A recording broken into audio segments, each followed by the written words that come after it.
इनकी संख्या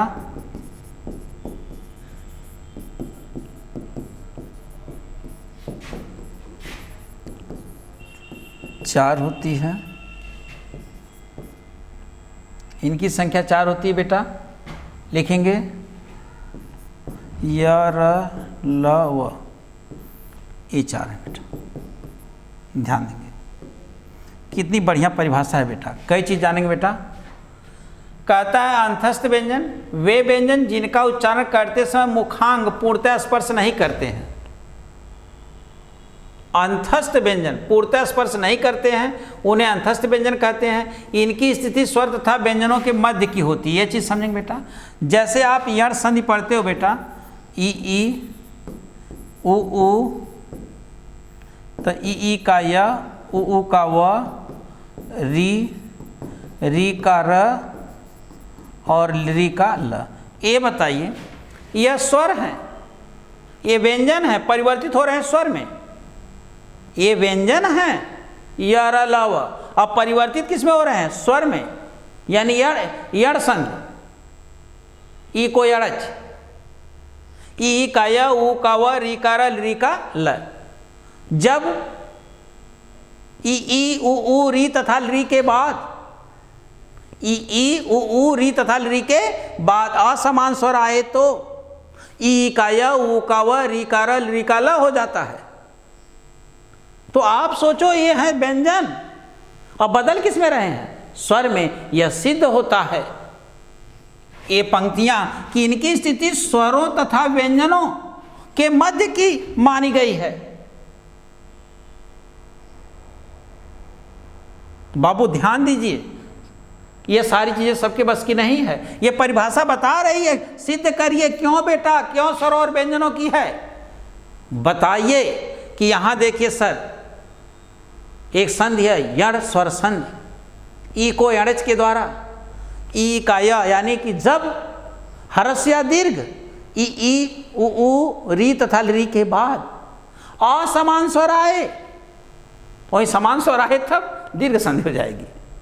असमान स्वर आए तो असमान स्वर आए तो ई का य, उ का व, री का र, री का ल हो जाता है बेटा, री का ल हो जाता है बाबू।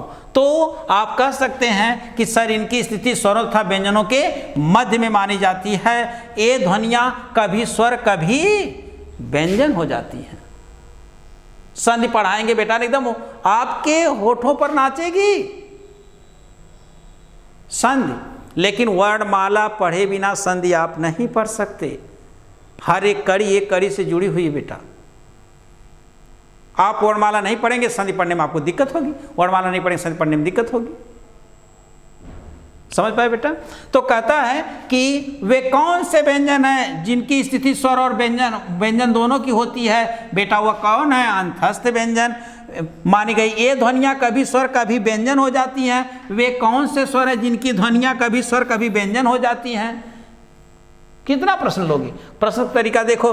अतः उन्हें अंतस्थ व्यंजन कहते हैं। इनकी संख्या कितनी मानेंगे बेटा? 4। य र ल व, इनकी संख्या कितनी बेटा? 4 है। बात समझ पाए बेटा? परिभाषा क्या है? वे व्यंजन जिनका उच्चारण करते समय मुखांग पूर्णतः स्पर्श नहीं करते हैं, बल्कि क्या करते बेटा?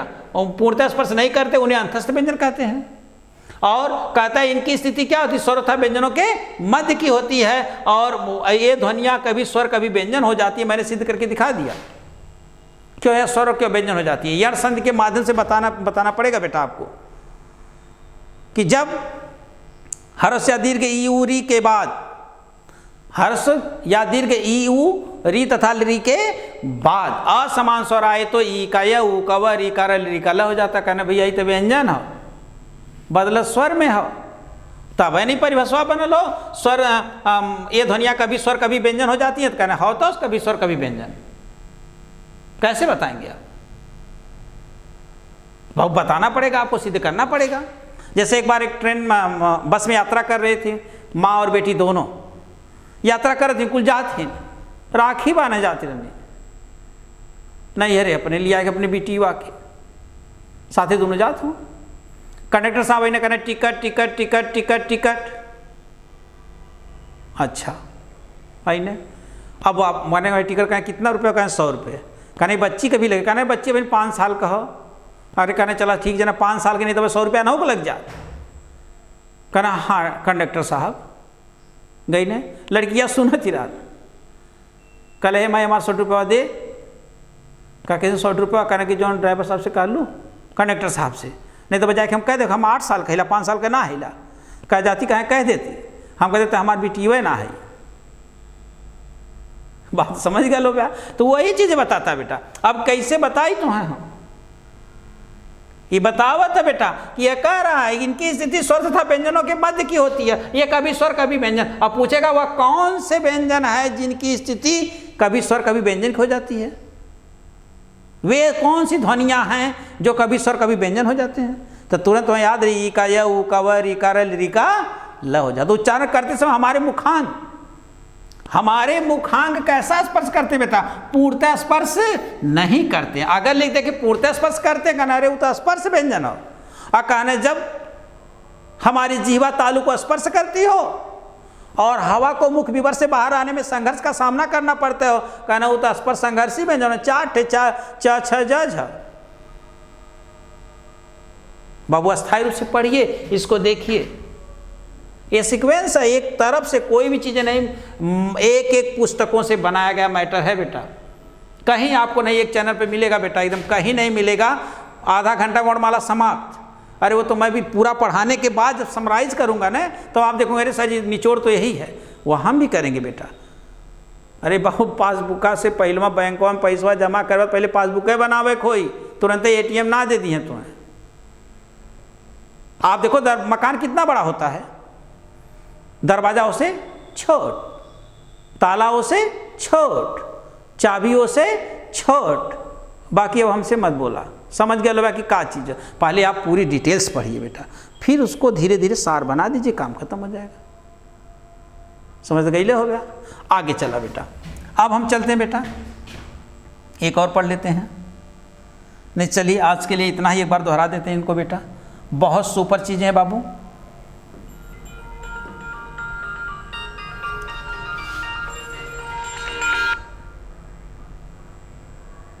ध्यान देंगे बेटा। अब क्या करें बेटा, थोड़ा से स्टूडियो में आज मैं अकेले हूँ तो फ़ोन आ जा रहा है, हैं? कहावत है ना कि माई आनर बाहू आनर हमें छोड़ खुल भाई आनर, जेके दिया के दिया दिखाई बिजुरी अस भौजाई आनर, पढ़ल लिखल भय वो मिल गई, वो हमसे चालाक निकल गई, का करी हमारी चीज़ें कुल बेकार निकल गई। याद करें बेटा, 10 दिन लग गई तो हैं। ध्यान देंगे, हम लोग अपने क्राइटेरिया चलेंगे बेटा। एक बार फिर प्रजापति क्लासेस में आपका स्वागत है। हमारे बच्चे कभी कभी याद करने में 1-1 हफ्ते लगा दिए कि सर कैसे आप बोलते हैं। अनुभव बताता है बेटा ने कि कोई भी कार्य अपने को ही करना है बेटा। ध्यान देंगे बेटा, आपको ही पढ़ना है। आपके माता पिता आपको यहाँ पर भेज सकते हैं, दिलवा सकते हैं, पैसा खर्च कर सकते हैं, कापी किताब दे सकते हैं, लेकिन पढ़ना आपको। इसीलिए कवि ने कहा कि माई आनर बाहू आनर हमें छोड़ कुल भाई आनर, के दिया दिखाई बिजुरी अस भौजाई आनर, पढ़ल लिखल भयो वो मिल गई, वो हमसे चालाक निकल गई, का करी हमारी चीज़ें कुल बेकार निकल गई। तो बाबू संघर्ष तुम्हें करो कि पढ़े तुम्हें कोई नहीं, तू ये कहा हमारी चीज़ें कुल बेकार निकल गई। बाबू चलेंगे हम लोग। अच्छा, उसके बाद अगला होगा बेटा आपके लिए, अच्छा दोहराने के लिए मैंने बताया बेटा, एक बार दोहरा लेते हैं बाबू, बहुत मस्त होगा दोहराना, बहुत ही रिपीट। प्रयत्न के आधार पर व्यंजन के भेद पढ़ रहे थे बेटा। प्रयत्न के आधार पर व्यंजन कितने भेद बताए गए बेटा? 8। स्पर्श या वर्गीय व्यंजन, स्पर्श संघर्षी व्यंजन, अंतस्थ व्यंजन, अर्ध स्वर, प्रकंपित या लुंठित व्यंजन, पार्श्विक व्यंजन, उच्छिप्त व्यंजन और उसमें या संघर्षी व्यंजन। क्रम यही रहेगा, क्रम यही रहेगा बेटा। आगे चलेंगे। स्पर्श व्यंजन किसे कहते हैं? वे व्यंजन जिनके उच्चारण करते समय हमारे मुखांग पूर्णतः स्पर्श करे, जेकर नाम है बेटा स्पर्श व्यंजन। अरे भाई जेकर नाम है स्पर्श व्यंजन। अब जैसे जो का नाम चीनी माने मीठ, अब बोले कि का? अरे रस, रस का मतलब आनंद, यानी कौनो रस कुल में आनंद है बेटा। बड़े महान भाव पढ़ा रहे हैं बेटा कि रस में, करुण रस में कहाँ से मिलेगा? अरे मेरे भाई मिलेगा, पहले आप मिल लीजिए, खुद मिल जाएगा। सब रस में आनंद है, देखना पड़ेगा बेटा, उसको आपको पढ़ना पड़ेगा। क्यों? जिसका नाम ही बेटा, रस का अर्थ है बेटा आनंद, जिसका नाम ही आनंद है, जिसका नाम ही बेटा आनंद है। रस का अर्थ है आनंद, तो क्यों नहीं सब रस में आनंद मिलेगा? तो समय आएगी मैं बताऊंगा बेटा, ध्यान देंगे हम लोग। कहता है कि वे व्यंजन जिनके उच्चारण मुखांग पूर्णतः स्पर्श करते हैं उन्हें स्पर्श व्यंजन कहते हैं। इनकी संख्या कितनी मानेगी बेटा? 25। क हो आदि में जिसके प्रारंभ में क ख ग घ ङ च छ ज झ ञ ट ठ ड ढ ड़ त थ द ध न प फ ब भ म, एक हो गए 25 बेटा। फिर नेक्स्ट हम लोग देखते हैं बाबू, कहता है स्पर्श संघर्षी व्यंजन उच्चारित करते समय जीवा ऊपर उठ करके ताल को स्पर्श करती तथा हवा को मुख विवर से निकलने में संघर्ष का सामना करना पड़ता है। ताल को स्पर्श करेगी तो हवा मुख विवर से बाहर निकलने में संघर्ष का सामना करना पड़ता है। तो कौन सा व्यंजन उचित होंगे? उष्म संघर्षी व्यंजन। अकाद वही तो बताते ताल से स्पर्श करेगी, तालु माने तालुआ वाला व्यंजन होई च छ ज झ, ये 4 हैं बेटा, समझ गए होंगे। अब आगे चलेंगे बाबू। अंतस्थ व्यंजन वे व्यंजन जिनका उच्चारण करते समय मुखांग पूर्णतः स्पर्श नहीं करते, देखो नहीं लगा दिया, पूर्णतः स्पर्श करते हैं स्पर्श व्यंजन, पूर्णतः स्पर्श नहीं करते हैं अंतस्थ व्यंजन। इनकी संख्या कितनी होती? 4। इनकी स्थिति स्वर और व्यंजन के दोनों के मध्य की होती है। वे ध्वनियां कौन जो स्वर और व्यंजन के मध्य की होती है? अंतस्थ व्यंजन। कहने कैसे बतेगा? कहना इको यड़ से, यड़ संध्या से। जब हर्ष या दीर्घ आयुरी के बाद, हरस्व या दीर्घ आयुरी तथा ली के बाद असमान स्वर आए तो ई का य, ऊ का व, री का र, ली का ल हो जाता। कहना सजूता हो व्यंजन बदला था स्वर में। तो इसीलिए इसको कहा गया बाबू ने कि ये ध्वनियां कभी स्वर कभी व्यंजन हो जाती। मैंने सिद्ध कर दिया बेटा। और फिर क्या कहता है? इनकी संख्या कितनी होती बेटा? 4 य र ल व। नेक्स्ट बेटा, नेक्स्ट चलते हैं बाबू। अच्छा, यही 3 का अध्ययन था। अच्छा बेटा, आज के लिए इतना ही, धन्यवाद।